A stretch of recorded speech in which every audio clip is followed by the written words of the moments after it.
Welcome back with Jersey Dude to video number 3 of Pieced Patches. Big patch, small machine. Now let's look at a different design. This is the mascot for the St. John's Sea Dogs. St. John, New Brunswick. This is a really cool guy. I like this guy. Of course I do. Everything I do I like. That's why I do them. They really strike me. A sea dog, a sea lion, goofy and uncoordinated on land, but in the water, man, those guys can just jet. They really fly when they're in the water. Just amazing creatures. Very smart, too. Anyway, let's look at this design. Now, first of all, we're not dealing with a black background, so you have to think a little differently. But the process is still the same. If you were to look at this, you can probably divide this up into 3 major portions if you look at it with an eye toward division. The head, obviously, that's a big black area. That's pretty simple. You could divide off this right flipper as another piece. And then the water that he breaks out of as he is jetting along through the surf. That could be another section. You have a little bit of a difficulty here, though, because you have a solid border that goes all the way around. Now, a border stitch, satin border stitch, is great. It's almost as good as having black fabric to lose stitches in. You can buzz a loose zigzag stitch around the outside of this and have it be virtually invisible any further away than 5 feet. It's really easy to deal with. Bear that in mind now. It's easy to lose those connecting stitches inside that satin stitch. So, using that premise, we are going to divide the drawing by putting separate borders around it. Now this guy is breaking out of the surf, and so to actually split this design, you could continue the satin border right here. You could do a break and bring the border from his forehead up across the top of his head, right down over the back, and follow the outline and come right down and draw it through. You could separate his head. That could almost be a patch just by itself. Then the flipper could be another one. And those you would logically stitch and then sew over the top of the water, because he's coming out of the water. The water is the least important thing. The water would be underneath, and you could leave it with just an open border starting underneath the flipper somewhere and coming all the way around doing that, and coming down and underneath the head just slightly so that there was a little bit of overlap there. And stitch the gray and the white outline and the blue and all that as a separate piece. So you could have 3 separate pieces. Now if you size this up, you will notice, or you will find, that the whole graphic can be made roughly 13 inches wide, which is kind of my default size, minimum. And if you take these sections out, if you were to measure all of the black areas, the head and the flipper, because of the way they are arranged, they're quite a bit wider than they are tall. That fits our rectangular stitch frame that I'm limited by. And so I can actually make this patch large with only 2 pieces. And as you'll see, that's exactly what I've done.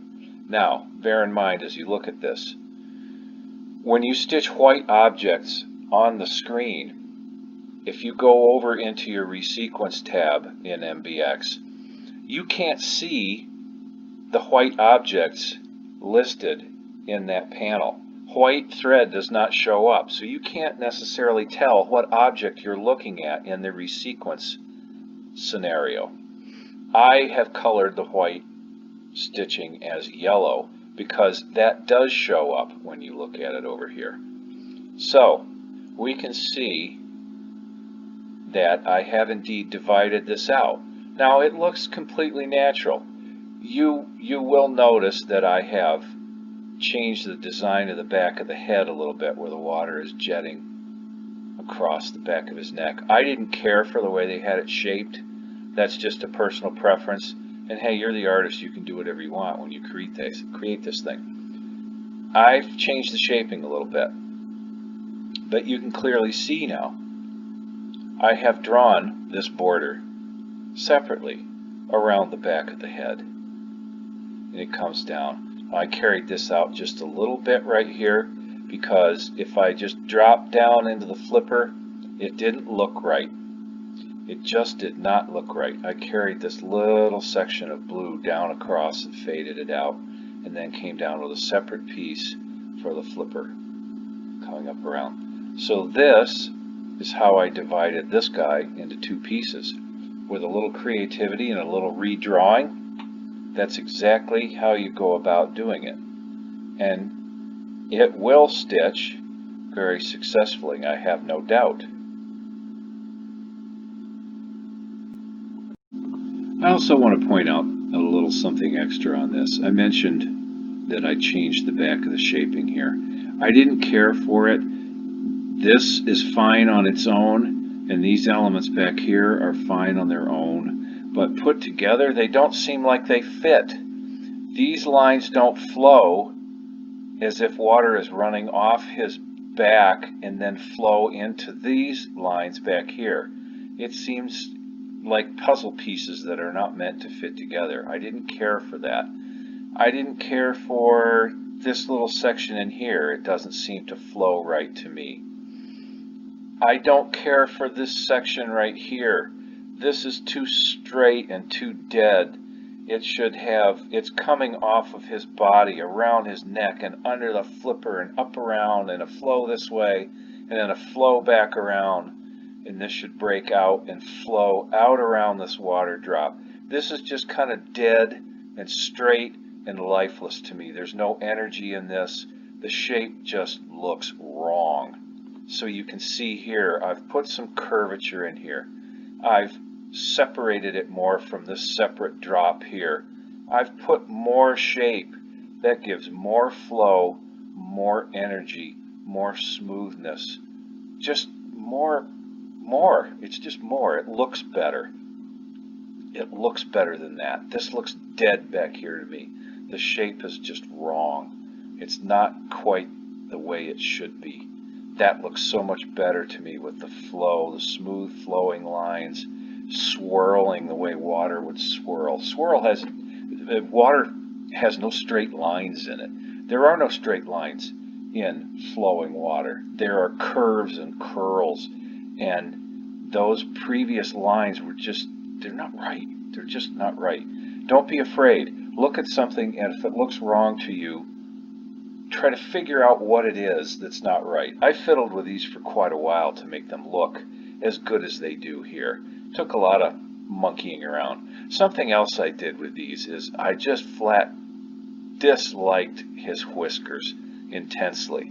They're just like they were an afterthought. Yeah, they have whiskers, but that doesn't mean they have to look choppy and ugly like this. I don't know that that was necessarily the original designer that did that. It could have been the digitizer. I have no idea. This was created professionally, and this is used, certainly a trademarked image, and used by the team on their jerseys. That doesn't mean you have to like what they did. And this just doesn't work. So you can see I've modified these. They flow with his direction. They go a little down and back. They come out of the pores of his face, and when the wind and the water catch them, they bend and curl back. Gives a better idea of speed and energy. These curl down the wrong way. They're just kind of haphazard. Did not like them, so I cleaned them up a little bit. Don't be afraid to do that. Look at it. If it doesn't look natural to you, figure out what you can do and do it better.